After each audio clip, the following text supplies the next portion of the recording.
Tampoco pianta così. Vuol dire che facciamo? Appena abbiamo lavato il locale li mettiamo il municipale. No. Ma la cancellare no. Ma tu come vendi questo?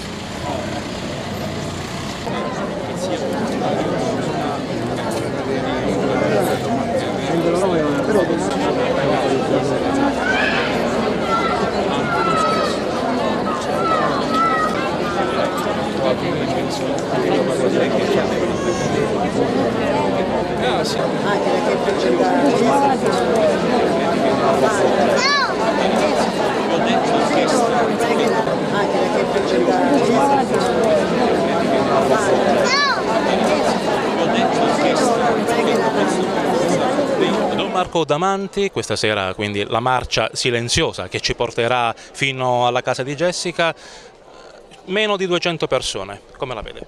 Intanto penso il lato positivo che c'è questa presenza e quindi bisogna dire che già c'è una risposta, però certamente di fronte a una popolazione che sono 33.000 abitanti mi aspetto molto di più, però certamente il Vangelo, la vita ci insegna che bisogna accontentarsi e bisogna capire che questo può essere un input per muovere ancora di più questa società che noi viviamo e questa realtà favarese, perché il dramma di Jessica non può non toccare tutte le famiglie, tocca, io penso che tanta gente che non c'è qui vive il dolore però di questo dramma che tocca la città. Il dramma di Jessica è un dramma della famiglia in primis e della comunità dove io rappresento e sono i miei parrocchiani e poi della comunità tutta, perché un dolore così grande di una ragazza che si perdono le tracce certamente fa pensare e fa discutere. Io ho detto più volte che questa marcia che la consulta di pastorale cittadina ha voluto organizzare insieme con me è l'idea del silenzio, una marcia silenziosa che deve rompere il silenzio omertoso.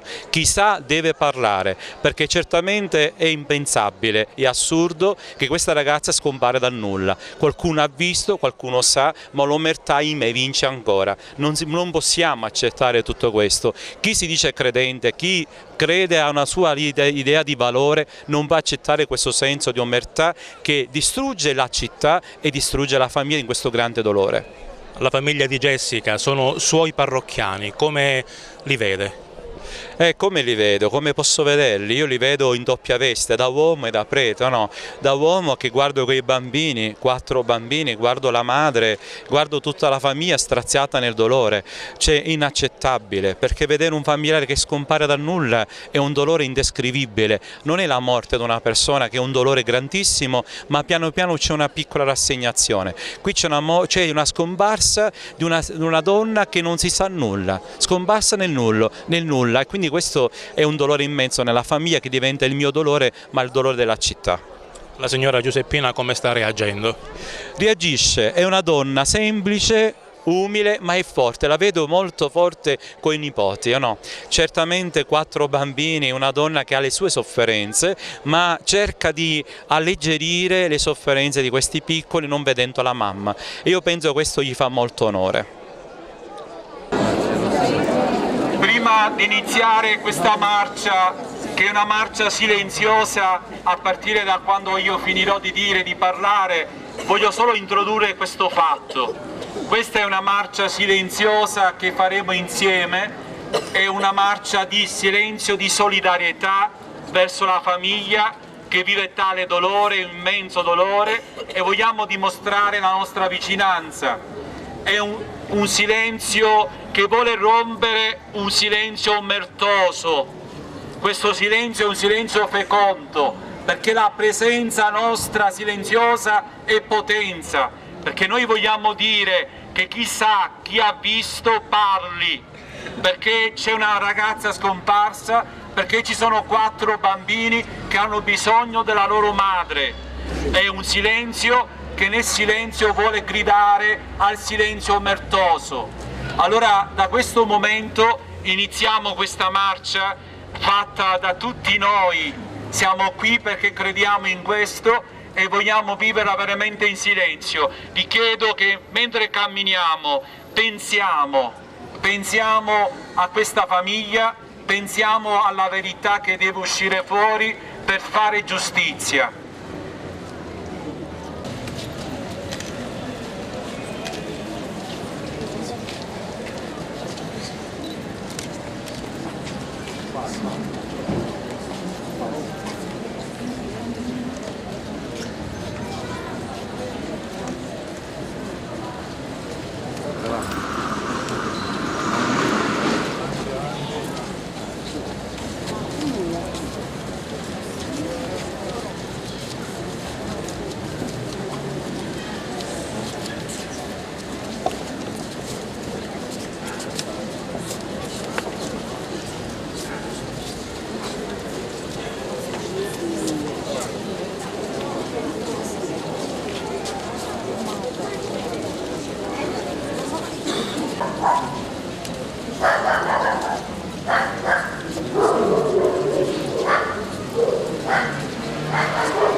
Non lo so, notizie però.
Salita di Berlino.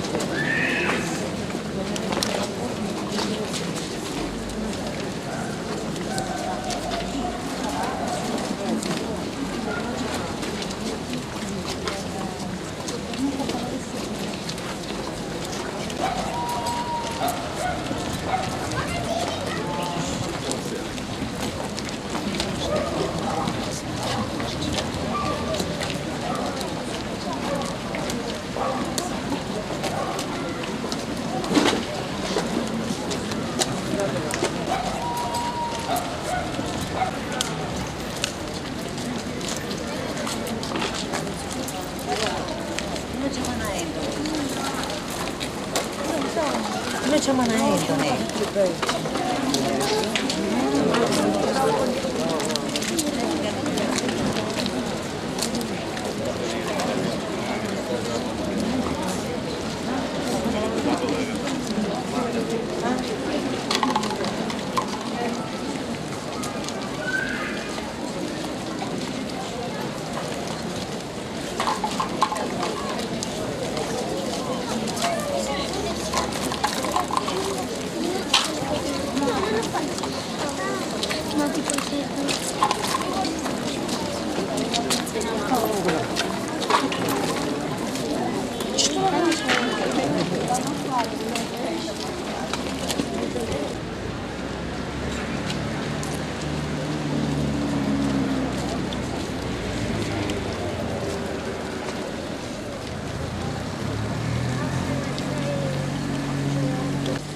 Ciao Giovanni.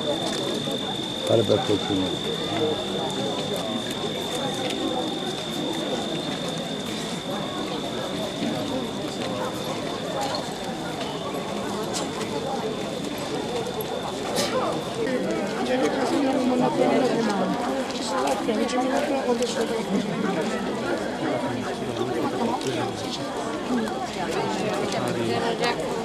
Ma oggi 12 settembre è la festa del nome di Maria. Allora a questa mamma delle mamme che è la Madonna diciamo un'Ave Maria per la famiglia e per Jessica, e perché tocchi il cuore di chi ha commesso questo atto.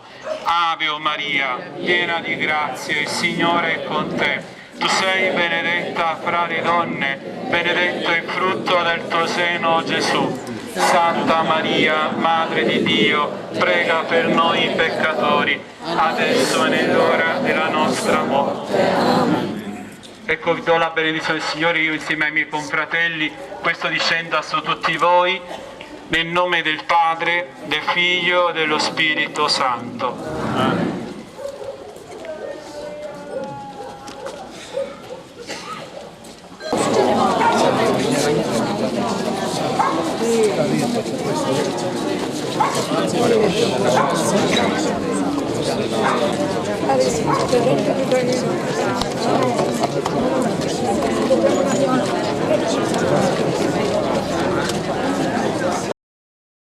Favara è scesa in piazza e oggi ha voluto dare questo abbraccio a tutta la famiglia e soprattutto a questi 4 bimbi che da 30 giorni aspettano la loro mamma. La nostra è voluta essere una marcia silenziosa per far cadere quel muro di omertà a chiunque sappia qualche notizia, anche la più sciocca, quella che può sembrare la più inutile, che la riferiscano agli inquirenti o anche agli stessi preti qualora vogliono mantenere l'anonimato, perché è giusto sapere dove sia andata a finire questa ragazza. Non dobbiamo dimenticare che è una mamma di 4 bimbi e che potrebbe essere nostra sorella, quindi è proprio con questo spirito che dobbiamo essere vicini a questa famiglia, a questa nonna che sta davvero vicina e fa la nonna in maniera incredibile. Abbiamo dimostrato a lei tutto il nostro sostegno e soprattutto perché è giusto capire cosa sia successo. È impossibile che una persona possa essere inghiottita così nel vuoto e che nessuno sappia niente, quindi il nostro messaggio è proprio questo: parlate e chiunque sappia qualcosa che informi gli inquirenti. Secondo lei, Sindaco, è possibile che ci sia gente che sappia e che non parli? Per me è impossibile che non ci sia gente che non l'abbia vista. Parliamo di un periodo estivo, di un orario in cui magari qualcuno sta rientrando dal mare o qualcuno sta per scendere in piazza, quindi penso che sia poco probabile che nessuno abbia visto nulla. Proprio per questo noi facciamo questo appello: chiunque ha visto anche qualcosa che parli, in modo tale da poter permettere anche agli inquirenti di poter seguire più piste, perché davvero il lavoro degli inquirenti e soprattutto ai volontari, e colgo qui l'occasione per ringraziare tutti, hanno setacciato Favara da cima a fondo, e quindi la nostra speranza sta in chi ha visto qualcosa e possa permettere di aprire anche un'indagine di tipo diverso.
Si deve cercare, perché anche io cerco tutti i giorni, come ho detto l'altro giorno, vi dico adesso, Venezia, io cerco perché mamma dei miei bambini, e a Jessica l'ho rispettato sempre, e a casa mia era sempre benvenuta, quando lei tornava nella mamma, restava nella mamma, io avevo la testa queta che era nella mamma. Quindi poi in tanti questa sera si sono stretti attorno alla vostra famiglia perché chiedono che venga fatta chiarezza sulla scomparsa di Jessica. Jessica, aspetta, non è nulla così, non è una cosa che Jessica si allontanava facilmente così, non era cosa sua che se ne andava, non telefonava. È una cosa assurda, perché massimo domani mattina Jessica era a casa, perché i bambini la ama, anche sua mamma. E la facevano a telefonare a Jessica. Non è possibile che oggi ha fatto un mese e Jessica non chiama. Io dico veramente, se ce l'aveva un qualcuno o Jessica mi sente, fa una chiamata o la fanno chiamare. Io posso dire solo grazie veramente se la fanno chiamare.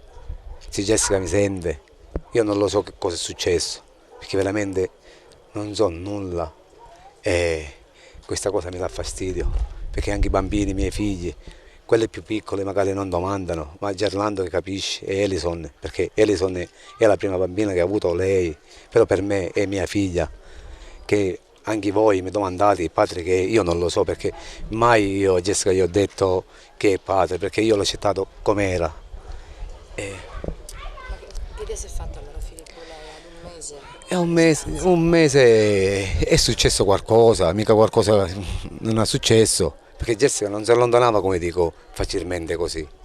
Mai del mondo, mai, perché io la conosco benissimo. Hai dei sospetti? E i sospetti là sono... Non so che cosa vi devo dire. Non lo so. So che Jessica manca a me, alla mamma, ai fratelli, ai miei figli, perché mio figlio Gerlando mi domanda sempre, la mamma non torna, io dico no papà, la mamma torna, perché mio figlio me lo dice sempre. È un mese, non è un gioco, non stiamo giocando, è una cosa, un mese che Jessica non si fa viva, non è possibile, perché Jessica 2 anni fa con me ha provato a salire in Bergio, non ci piaceva, e io ho detto vabbè veramente scendiamo, qual è il problema? Le cose si fanno col cuore, poi riproviamo un'altra volta, 15 giorni non ci piaceva, va bene, però Jessica abitava ultimamente con me, poi ho voluto ritornare nella mamma, perché io non ci posso fare niente, io una persona non la tengo, come si dice, trattengo con la forza, no, le cose si fanno con cuore, tanto dico dove va, nella mamma, ci sono i bambini, va bene, però lei veniva, se ne andava, mai io gli ho detto a Jessica una volta che veniva vattene, no, perché è mamma dei miei bambini, quando veniva io ci apriva sempre la porta.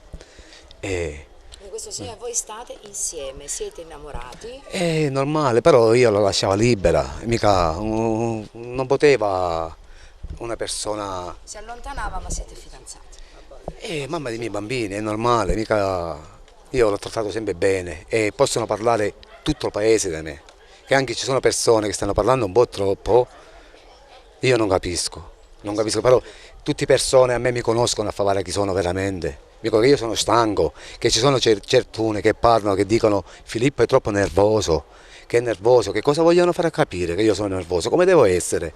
Come devo essere? I miei figli mi domandano di mia mamma, della mamma, come devo essere? Tranquillo, mi metto in ginocchio e gli parlo in silenzio, come devo parlare? Normale che devo essere nervoso e sono nervoso. Più giorni passano, più giorni sono più nervoso, ve lo dico adesso, così mi sentite tutto il mondo mi deve sentire. Meno che mi dicono certune che si allargano al paese, è nervoso, io non ho paura, io non sono nervoso. Nervoso ci sono perché è mamma dei miei figli e queste cose non si fanno, no? Non si sparisce nulla così, se ne va e non viene più, no, perché Jessica questa cosa non la faceva. Quindi ce l'ha con qualcuno lei, ecco perché è nervoso. Certo che ce l'ho con qualcuno, perché con chi io non lo so, perché io non lo so con chi è andato lei, perché se io sapesse Jessica era qua, però non lo so, non lo so. Di avercela con qualcuno, ma qualcuno in particolare? Ma è normale, perché Jessica è sparito da sola? Lei ha volato? No, non penso che è volato così, è andato con qualcuno, ce l'ho con qualcuno, ma chi è questa persona? Io non lo so. La mamma di Jessica ha parlato di un sogno, che ne pensi? Il sogno me l'ha raccontato a me, non lo so io. E mi ha raccontato che si è fatto un sogno, c'era un corridore più o meno, me l'ha raccontato in aria, che si è sonnato, è entrato là dentro e sento gridare la sua figlia, ha preso una sedia, così ha detto lei, e poi ha levato sua figlia, questo è il sogno che si è fatto lei, così ho capito se è vero, però... Io spero che se veramente Jessica mi sente veramente che si è allontanato veramente di volontà sua, che io non ci credo, va. Non ci credo perché Jessica massimo domani mattina era a casa. Tu poco fa parlavi appunto di gente che parlava di te, che sei nervoso, addirittura c'era qualcuno che aveva detto che avete anche litigato con Jessica, è vero o no? Ma non c'è motivo che io devo litigare con Jessica, perché devo litigare? Perché avevi 6 anni, 7 anni con Jessica che facciamo così, alti e bassi. È stato sempre libera, perché non c'era motivo di litigare. Persone che si passano piacere, che dicono così, dicono quello che vogliono, ma per me, a me non mi risulta. A me mi risulta che andava nella mamma, quando veniva a casa mia io aprivo la porta e sempre era a casa mia, e quando se ne voleva andare se ne andava, quando voleva venire veniva, e questo è tutto quello che ho detto. Quando Jessica veniva a casa sua portava con sé per esempio i cellulari, come mai quel giorno è sparita e non ce l'aveva lo smartphone? Non lo so, aveva un altro telefonino però, non lo so. L'ultima volta che è stata a casa sua, il giorno 6, aveva il cellulare, lo smartphone? No, aveva un telefonino piccolino, questo che touch così, che si faceva così. Questo. Con un altro numero o sempre lo stesso numero? No, questo è il numero, però lei ha cambiato i numeri, perché questo era nuovo da poco, non aveva molto questo numero, va. Ci stava un altro numero, ci stava che Jessica l'aveva, però non so che cosa ha fatto, se l'ha sbarrito, non lo so, io so solo questo. Non le è sembrata nervosa l'ultima volta che l'ha vista? No, perché l'ultima volta che Jessica è venuto, come io dico, no? È venuto di lunedì, è stato il 6 mi sembra, o agosto, no? È venuto e ci ha aperto la porta e è rimasta a dormire da me. Mattina se n'è andato, ma io stavo un po' male. Poi un giorno dopo, è stato martedì sera, mio figlio Gerlando mi dice, papà, venga a dormire a casa tua. Io dico, sì papà, vieni a dormire a casa mia. E poi ci guardavamo la TV, la mattina se n'è andato che io stavo male, avevo la febbre, dice Filippo, me ne vado. E sì, 3 giorni, 4 giorni che io stavo male, evitavo di salire, di mischiare la febbre ai miei bambini, anche a loro. Dico, vabbè, però non si è fatto viva di chiamarmi anche una volta, né lei, anche sua mamma. Però il 4° giorno si fa vivo, il fratello Enzo mi chiama e mi dice, Filippo dici, ci sta, dici Jessica? Dico no, dico Enzo non ci sta Jessica, perché veramente non ci stava, perché quando ci stava a casa gli diceva sì Enzo qua è, ma quello giorno non c'era, però non era tanto preoccupato perché era il giorno, ma quando si è fatto buio è preoccupato un po', però ancora va bene, ma quando passa ancora un giorno è normale che mi sono preoccupato, che non era cosa di Jessica. Filippo, tu hai detto di non aver notato nulla di particolare in Jessica. No. Invece la mamma dice che nell'ultimo periodo era molto nervosa. Non sì. le poteva dire nulla perché si innervosiva in modo particolare. No, non lo so perché non abitava come abitava con la Però mamma. tu dici di averla vista più volte. Ma sì, ma quando veniva da me era tranquilla. Tutto di quello che so era tranquilla. Mica veniva agitata, veniva tranquilla, parlava con me, io la vedevo tranquilla. Ci guardava la televisione, alle volte faceva un po' di pulizie. Tanto, Quella sera in cui è scomparsa Jessica, dove ti trovavi? a casa. A casa. Io sono orario, anzi adesso me ne devo andare a casa, perché c'ho un orario, perché se io non entro a casa e vengono l'autorità, a me mi fregano. E io l'ho rispettato sempre. Allora, l'ultima volta che l'ha visto è stato suo fratello Enzo e 9-10 che c'è un orario pure, che Enzo gli ha detto a sua sorella saliamo a casa. Ha detto Enzo e lei dice no, dice devo andare da una parte, dice vengo. E dove è andato? Questo giorno Jessica se n'è andata e non si è visto più. Un mese oggi. Grazie. Grazie, prego. E quello che voglio dire, io rilancio un appello che voglio ringraziare a tutti voi, a tutto il paese e i fratelli Cusumane, perché sono stati bravissimi e sono stati veramente vicino e anche l'autorità. Vi ringrazio a tutti, grazie.